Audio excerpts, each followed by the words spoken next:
Hey everyone, welcome to the final presentation of the ID mask, integrating passkeys and web and authentication to their service. Today we're joined by Raidas. Thank you for joining. I'll pass it over to you. Okay, thanks, Harish. I'm here to present the final milestones and what we've been working for the last couple of months here, and just to show off the final result. So let me share my screen, and I'll take it from there.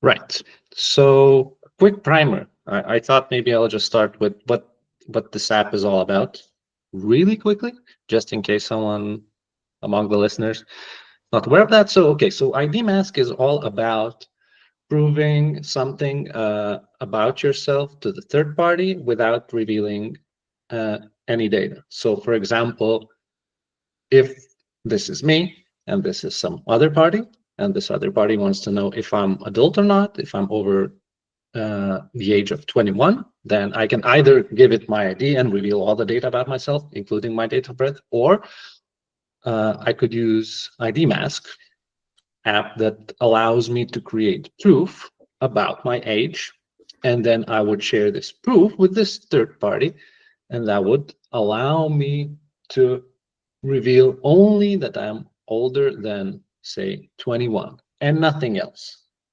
And that's it. So this is the basic idea of the app. And now let's jump to the what we've been building recently. So the problem with this app was that if I create this proof, so the proof is still just a JSON, basically, just something that I can easily pass around to other people. And whilst building this app, we realized this is a big problem. And if we want, say, a supermarket to trust our proofs, they have to be sure that users wouldn't be able to cheat the system using our app. And so the supermarket, whatever, would be able to trust our proofs. So one of the issue was that if I create the proof, I must not be able to give it to someone else who is maybe younger than me or something like that. So we designed a solution at MinaCon that we need to somehow bind passkeys to the proof. Now, what is a passkey? Real quick, again, simplified solution for me.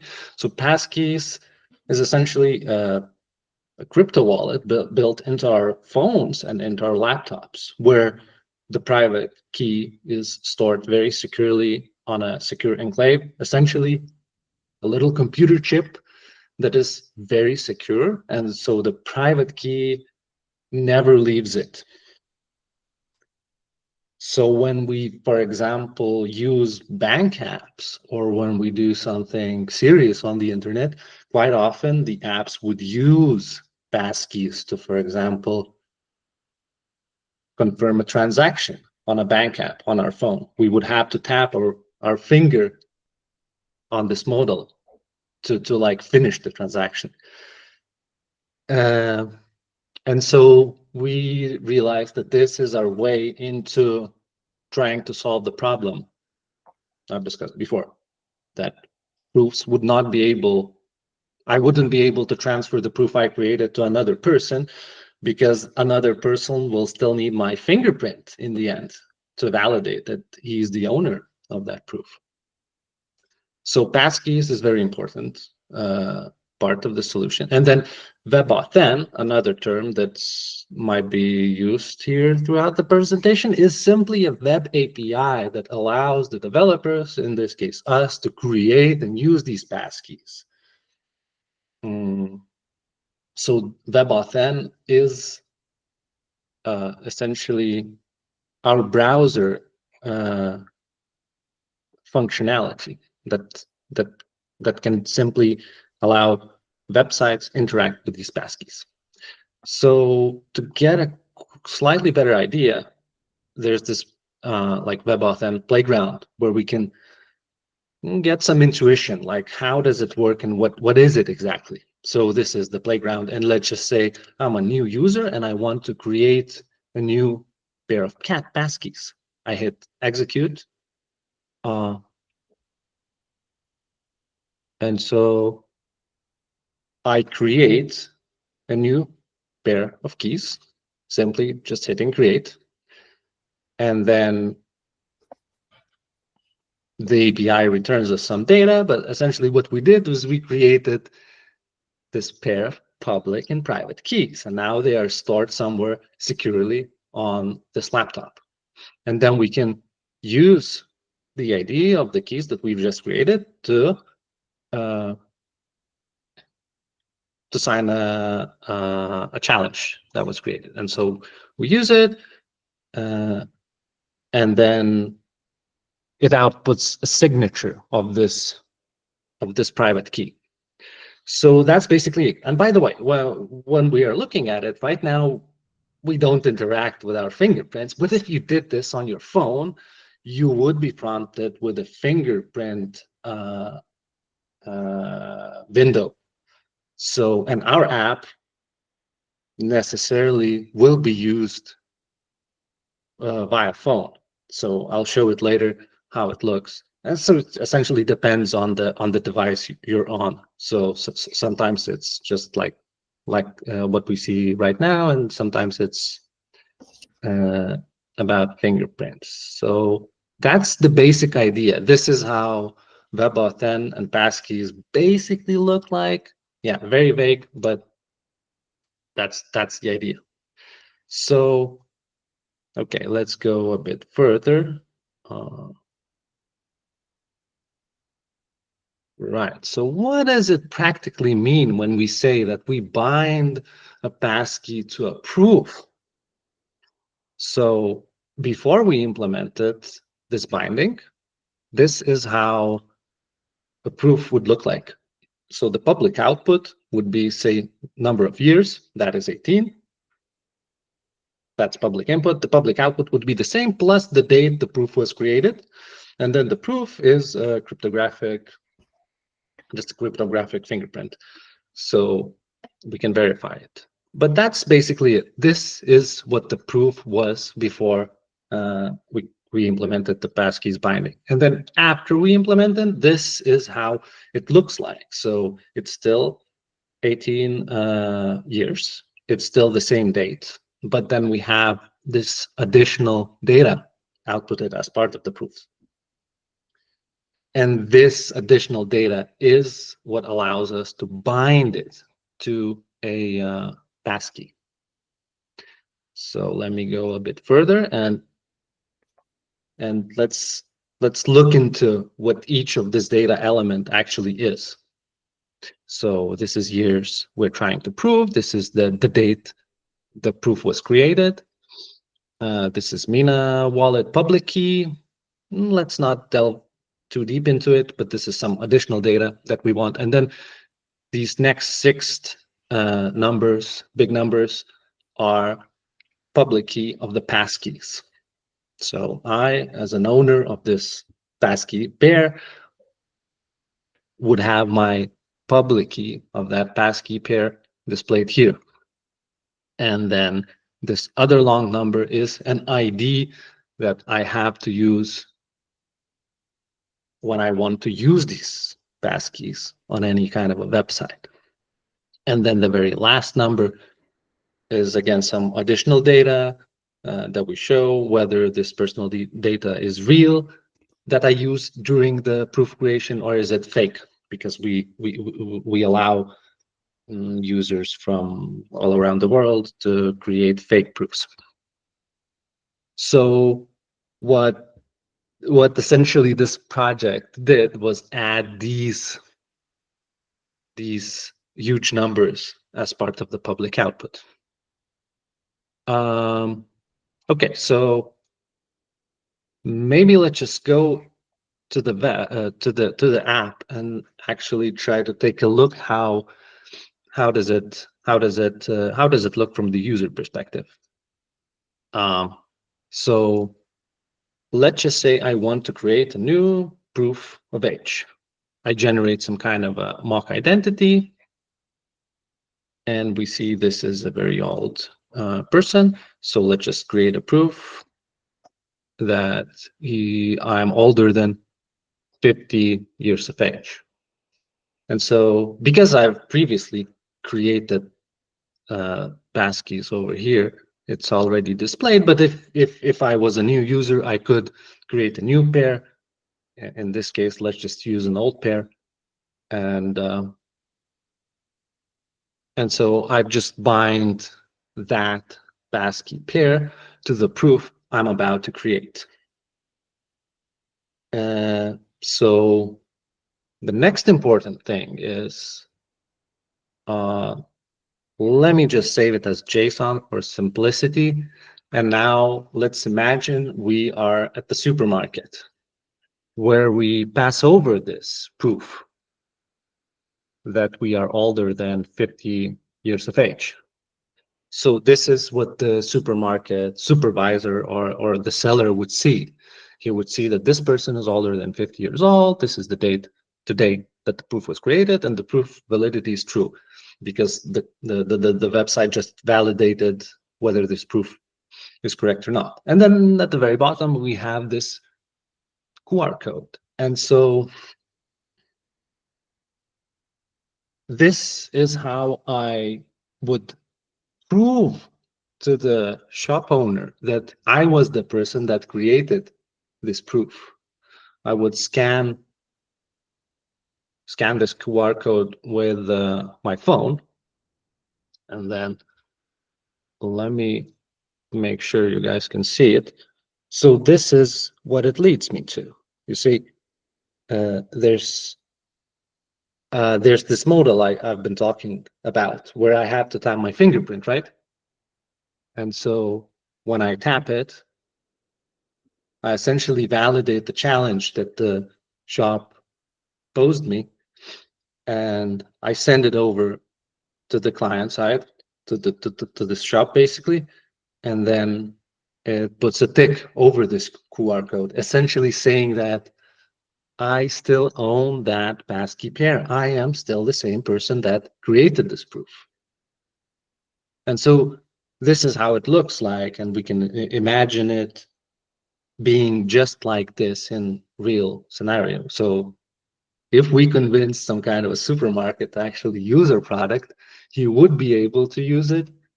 We only would need to make sure that he trusts and understand what these proofs are, but the users wouldn't be able to cheat the system that easily, yeah, because transferring passkeys is impossible. So I think it looks quite neat.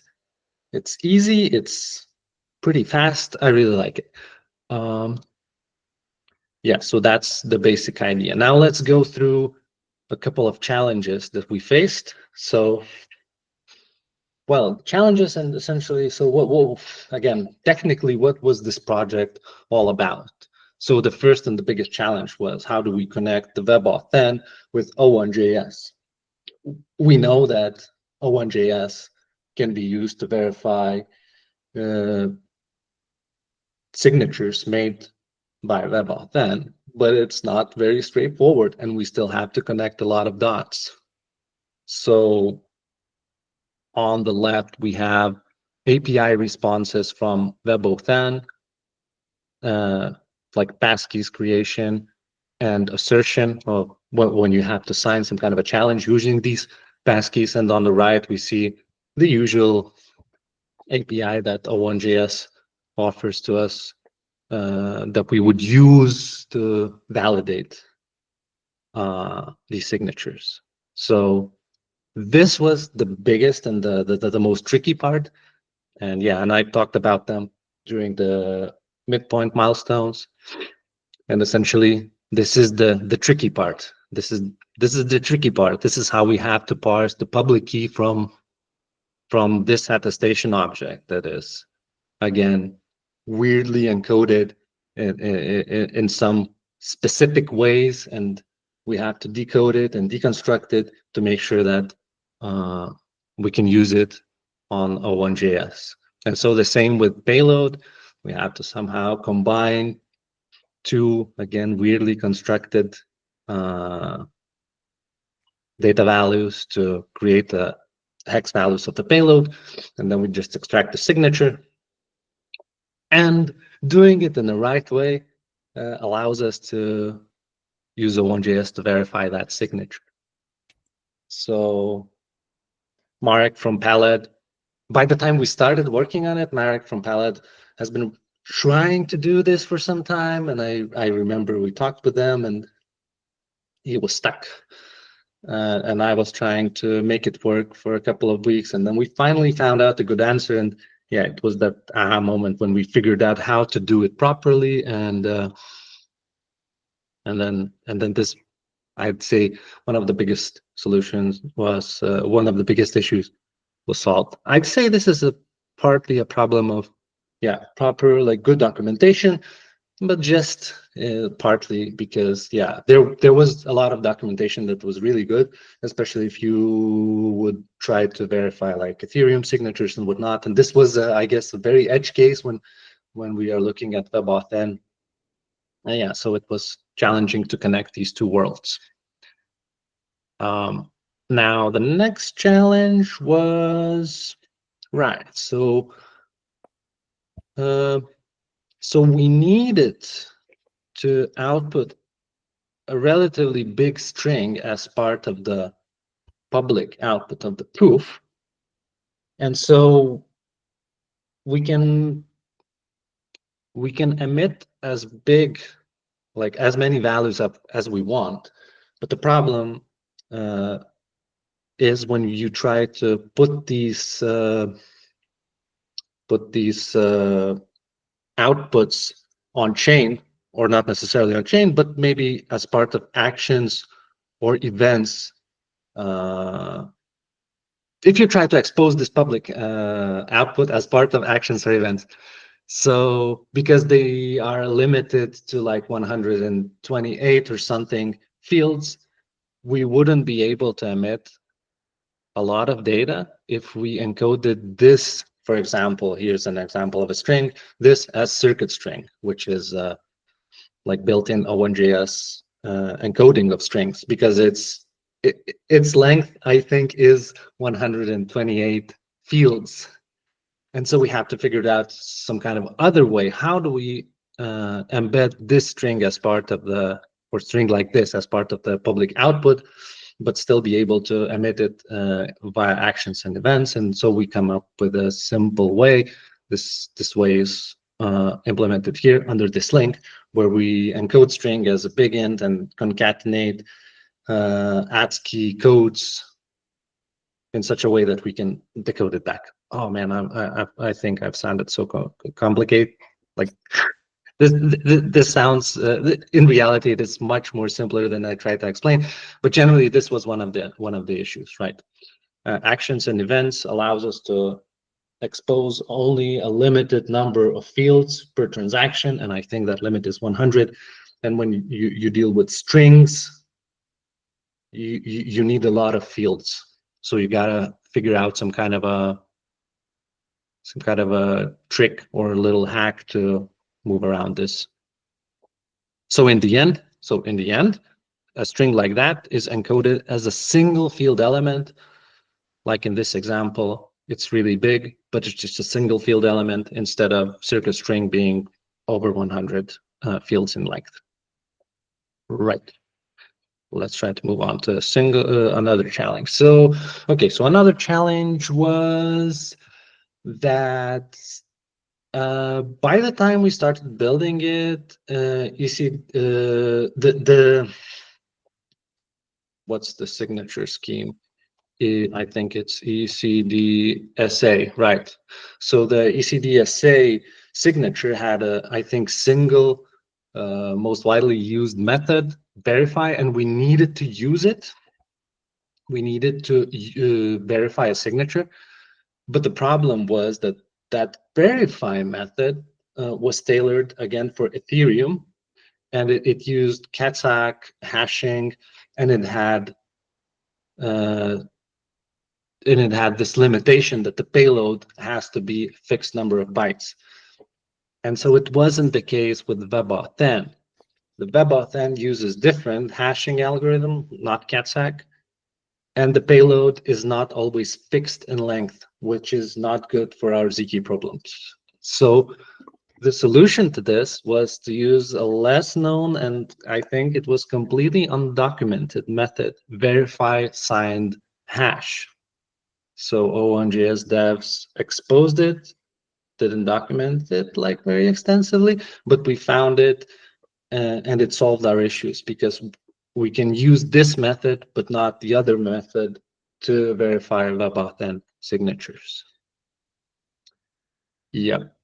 And then I'm gonna finish off with some ongoing issues that we're having. So there are some stuff that we are still working on. So that's right now when we create the proofs, we cannot create proper transactions and submit them to Mina L1.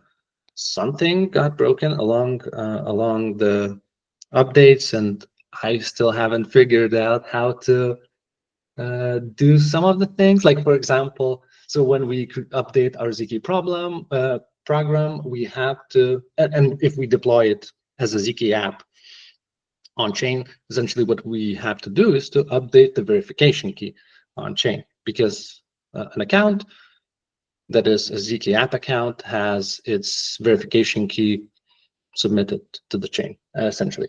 And so I think I managed to update that verification key on the devnet, but somehow still couldn't do it on the mainnet.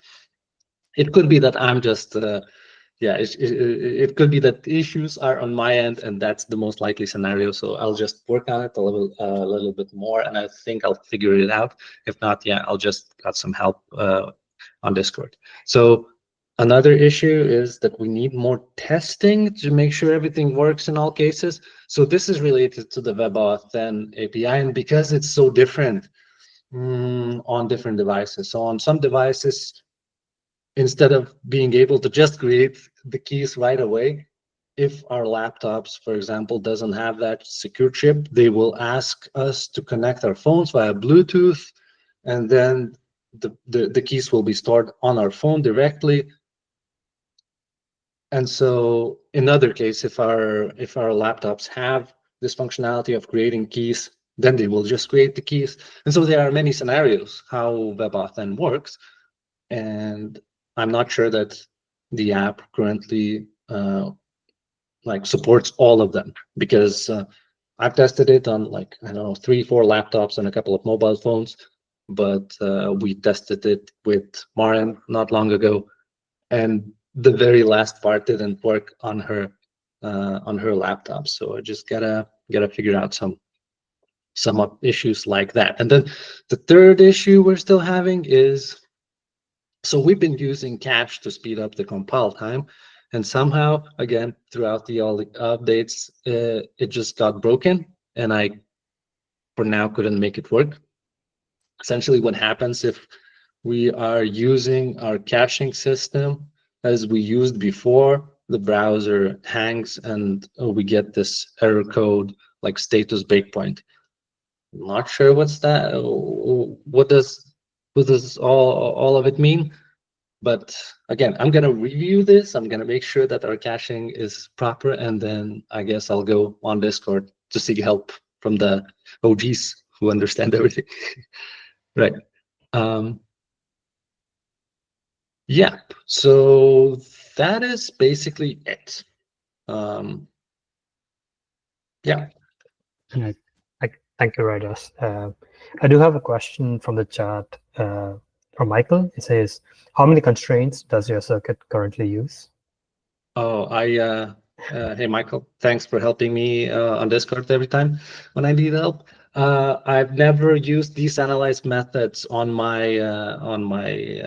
ZK programs, so I don't know the exact answer.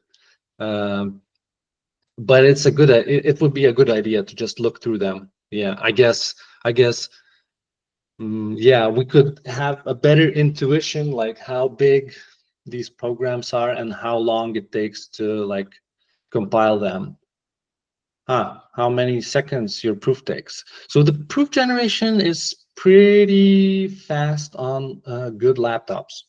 Let's just say, I think on this laptop, it's, I'd say 10 seconds. Compilation time, on the other hand, it takes maybe 20, 30, 40 seconds. And on slightly older laptops, the compilation will take 2 minutes maybe.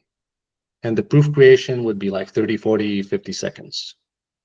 Yeah, and previously, because we've used the cache file system, that would, I'd say, cut all this compilation times like maybe in half, because the cache is still pretty big, and so we need to download it if the browser haven't cached the cache files, and so it still takes a lot of time to download the files, and then the compilation time is slightly quicker. But sadly, I cannot, like, I don't know the exact number of constraints. Cool. Thanks. I think I have like maybe one or two follow-up questions, and I might have asked them in the midpoint. So apologies if I'm repeating them. Is it possible to bind more than one proof, more than one passkey to a proof?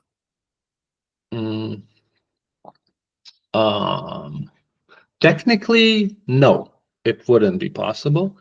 But you could, for example, create one proof that says you are older than 21 years of age, and bind one pair of passkeys to it, and then create another proof that proves exactly the same, that you're older than 21 years of age, but bind a different pair of passkeys to it. I don't know if that, I mean, it doesn't really create any problems for us. You would still need your fingerprint or something to actually bind the key, and then during the using of the proof at the supermarket or somewhere else, you would still need to use your own fingerprint on both proofs. Yeah, but it introduces some, generally, I'd say it introduces some, like, possibly inconsistencies for users. So I, for example, thought maybe we can only allow single user to create a single passkey, so that it's easier for them as well. He wouldn't get lost, like, what are these things? And right now it could get like not necessarily very clear what is happening, because we all are still not very used to passkeys. And so if the app would only allow the user to create a single passkey, maybe that would make sense, but I don't think it's, like, again, very possible, because what if I lose my passkey? Like, wouldn't you allow me to create a new one? Yeah, so it's it's almost like account management, right? Then you start to get into these areas where you are doing recovery or removing passkeys, adding new passkeys, and I don't know how this interfaces with your inputs to the circuit. But I'm guessing right now it's just one proof and one passkey, and they are married till the end of time. Yeah, exactly, yeah. Right now it's like that. Yeah, and when we go into imagining it as being some kind of an account, right? Yeah, this is where it gets more tricky for me, because I still want it to be as decentralized and independent as possible, and I don't want to, like, make the user create some kind of account on ID mask necessarily. I'd be very happy if we like keep it more as a protocol where anyone could implement it easily, and they wouldn't need some kind of a centralized, like, server. And up until now, more or less, that's the case. So the only, I'd say the only place where it's no longer the case is the fact that passkeys by default are bind also to websites. So I wouldn't be able to ask the user to use some kind of a passkey that he used on ID mask on other website. And I think it makes sense, and it's built into webauthn. But so if I created if I bind my passkeys on ID mask to my proof, and let's just say someone copies the whole ID mask because they want to implement the same protocol on some other app, the user would not be able to validate that proof created on ID mask on some other app. Again, I think I sound very complicated, but basically passkeys are bind to domains. That's what I'm trying to say. All right, cool. Thank you. I have another question. Two questions in the chat. First one from Kaike, who says, a different proof is generated each time or always are the same result? So I'm guessing he's asking, Kaike, please correct me. Is the proof the same every time you're passing a passkey signature? Is the question. Wait, let me read it again. Please, yeah. Okay. A different proof is generated each time or always are the same result. How to avoid the validator stolen your proof and use it. So, okay, so I can create as many proofs as I want, but generally I would want to create probably just one proof of age, unless there are different, like, I'd say I'd create one as a user, even though I'm able to create as many as I want. I can create hundreds of proofs, but why would I want to do that? It's inconvenient for me. Ideally, I just create a single proof, for example, that I'm older than 30 years of age. And then this proof fits every shop where I buy alcohol. And then maybe if I want to, I don't know, join some kind of a seniors club, yeah, I might need to make another proof once I'm 50. But overall, I would limit myself to just creating a couple of proofs. So you create once, and then you generally use it for, I guess, a couple of years. And then how to avoid the validator stolen your proof. So the validator is, yeah, what we call the proof consumer, for example, a supermarket. I give him my proof, right? And the supermarket owner has that same proof. How do we prevent him from using this proof in another supermarket? So to solve this problem, the passkey is exactly the solution. This is what we implemented. So he will not be able to use the stolen proof, because when the next shop owner will ask him, hey, you have to validate whether this proof belongs to you by scanning this QR code and tapping your fingerprint to prove that you still own that passkey bind to this proof. So he will not be able to do that. The only person that will be able to do that is the person that created the proof. Yep, cool. I think that answers the question. Do you want to take the second one from Michael too? Okay, let me see. Do you plan to build a library so the community would use passkeys for verification on ZK program? So no, we weren't planning to build any kind of library, but I think, yeah, I don't know what kind of a library we would build, but if anyone else is interested in some kind of interaction between passkeys and ZK program proofs, I think a good starting point is to look at this let me see, this example of library, this library. So where we made the minimal example of how do we have to parse webauthn API outputs to be able to use them inside the ZK programs. So even though we are not planning to like create some kind of a library that would fit a lot of cases, if some developers want to start using it, this minimal example could provide them with like good starting point. Yeah, an SDK like perhaps. Yeah, we would need to know like, yeah, what exactly would the potential users of these SDK need, like what kind of functionalities. And right now I'm not sure what would they need. Yeah, and but maybe in the future we'll see.